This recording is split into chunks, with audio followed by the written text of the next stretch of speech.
Hello guys, আসসালামু আলাইকুম। সবাই কেমন আছেন? আলহামদুলিল্লাহ, আমি আল্লাহর রহমতে অনেক ভালো আছি। আজকে আপনাদেরকে দেখাবো আপনারা কীভাবে টুর্নামেন্টে রেজিস্ট্রেশন করবেন। সর্বপ্রথম চলে যাবেন ইভেন্টে যাওয়ার পর দেখবেন FFBC 2025, পরে দেখবেন রেজিস্ট্রেশনে ক্লিক করে চলে যাবেন ভিতরে। গাইস, উপরে দেখবেন ম্যাচ ইনফরমেশন।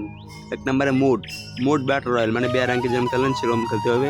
2 নম্বর স্কট চাইজ 4 থেকে 5 জন প্লেয়ার হতে হবে।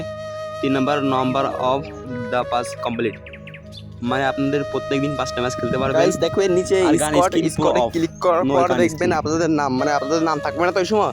আপনারা দেখবেন নিচে দেখবেন ক্রেডিট এবং জয়েন থাকবে। আপনারা ক্রেডিটে চাপ দেবেন। ক্রেডিটে চাপ দেওয়ার পর দেখবেন প্রথমে দেখবেন স্কটের নাম দেবেন। আপনারা যে আপনার যেটা ভালো লাগে সেটা নাম দেবেন। আমার নাম দিচ্ছি RSK বাংলা ভাই। দ্বিতীয় দেখবেন হোয়াটসঅ্যাপ মেসেঞ্জার যেটা দেবেন, হোয়াটসঅ্যাপ নাম্বারটা আপনার এখানে দেওয়া লাগবে, বসিয়ে দেওয়া লাগবে। পরে দেখবেন বাংলাদেশ, নেপাল এবং ওয়েদার। আপনারা বাংলাদেশ খেলছেন, যদি বাংলাদেশ বসিয়ে দেবেন। পরে আপনাদের প্রোফাইল এবং ওয়েদারটা বসাই দিয়ে ক্লিক করে দেন, আপনাদের চ্যানেলটা খোলা হয়ে যাবে। মানে আপনাদের বাংলাদেশ চ্যাম্পিয়ন টুর্নামেন্টে জয়েন করা হয়ে যাবে, মানে রেজিস্ট্রেশন করা হয়ে যাবে।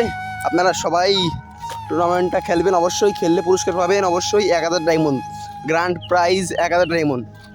আর গেরিনা ইচ্ছে করলে 60 লাখ টাকা দিতেও পারে, না দিতেও পারে। সেজন্য অত জরুরিভাবে খেলা লাগবে না আমাদের। যদি খেলতে ইচ্ছে হয় তাহলে 1000 ডায়মন্ড পেয়ে যাবেন। আর যারা অংশগ্রহণ করতে চান তাদের অবশ্যই বেয়ার র্যাঙ্কে হিরো থাকা লাগবে, না হলে আপনারা ঢুকতে পারবেন না টুর্নামেন্টে। আজকের ভিডিওটি এই পর্যন্ত। যাদের ভালো লেগেছে অবশ্যই একটা সাবস্ক্রাইব করে পাশে থাকা বেল আইকনটি বাজিয়ে দিবেন। ধন্যবাদ।